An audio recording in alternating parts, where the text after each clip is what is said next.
Um levantamento dos cartórios de protesto expõe uma falha com o efeito direto sobre o crédito na praça. Protestos ativos deixam de existir nas consultas públicas por causa de liminares na justiça que podem deixar de existir a qualquer momento. Quem vende, empresta ou negocia pode tomar decisões sem ter acesso ao cenário completo das dívidas. Vamos acompanhar na reportagem. A Shirley é proprietária de uma distribuidora de peças automotivas para ar-condicionado. A empresa atende todo o país. Antes de fechar um negócio, a equipe dela segue um protocolo rigoroso de análise de crédito. Então, como a gente faz? Nossa equipe de vendas liga para o cliente, pede notas fiscais de fornecedores que eles estejam trabalhando. Aí nós ligamos também para esses fornecedores. A gente entra no Google, vê o mapa lá da loja do cliente, porque já tivemos problemas também com o local de entrega, né? Pessoas que usam outros CNPJs para comprar. Nós somos muito criteriosos com a liberação do crédito. Mesmo tomando todos os cuidados, já teve problemas com dívidas que não apareceram durante as consultas. A gente já teve problemas, são contas altas, né? Porque são clientes que compram bastante. E de uns 3 anos para cá, eu sinto que piorou bastante essa questão, né, no Brasil. Teve um ano que a gente teve quase R$200 mil de prejuízo. Então, óbvio que depois disso tudo, você vai ficar mais criterioso, né?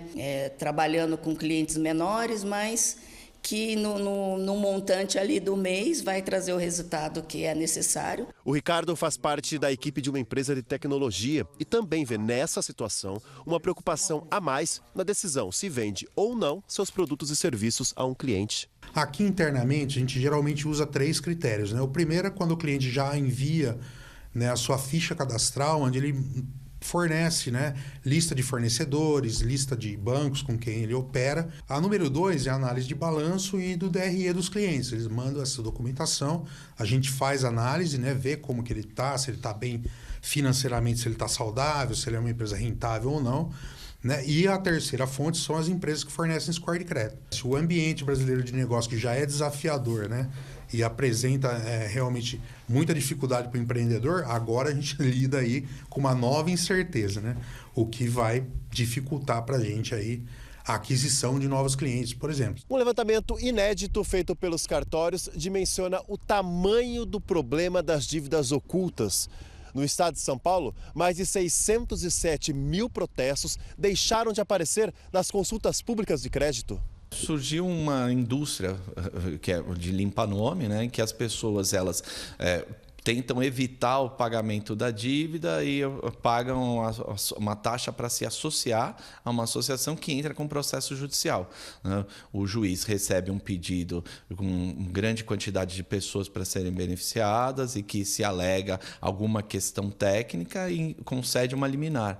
Então, uma vez determinado pelo juiz que aqueles protestos eles não apareçam nos sistemas de proteção ao crédito, quem for consultar, então uma empresária que vá vender de forma faturada, um banco que vá conceder um financiamento, eles vão verificar que aquela pessoa, aquela empresa, ela não tem nenhuma dívida protestada e eles vão conceder o crédito. No estado, a situação afeta mais de 33 mil credores, envolve quase 38 mil devedores e representa 14 bilhões e 900 milhões de reais em dívidas ocultadas. A repercussão da grande quantidade de ações levou o Conselho Nacional de Justiça a estabelecer o maior monitoramento das decisões judiciais que determinam a retirada de protesto das consultas públicas de crédito. O Conselho Nacional de Justiça ele tem adotado essa postura de expedir recomendações para os juízes, né, e nos próprios tribunais,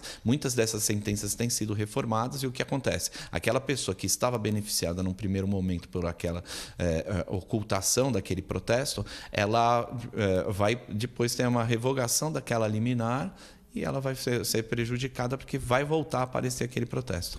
Eu vejo que a maior parte das pessoas que recorrem a esse serviço são pessoas que estão numa situação difícil e que elas acabam sendo vítimas realmente, porque é vendida para elas uma ideia de que existe uma possibilidade de questionar judicialmente, elas nem sabem exatamente quais são os argumentos que vão ser utilizados, então elas na tentativa de recuperar o acesso ao mercado de crédito, crédito, né? Elas acabam sendo grandes vítimas. Para quem vende produtos, serviços ou concede crédito, a preocupação continua.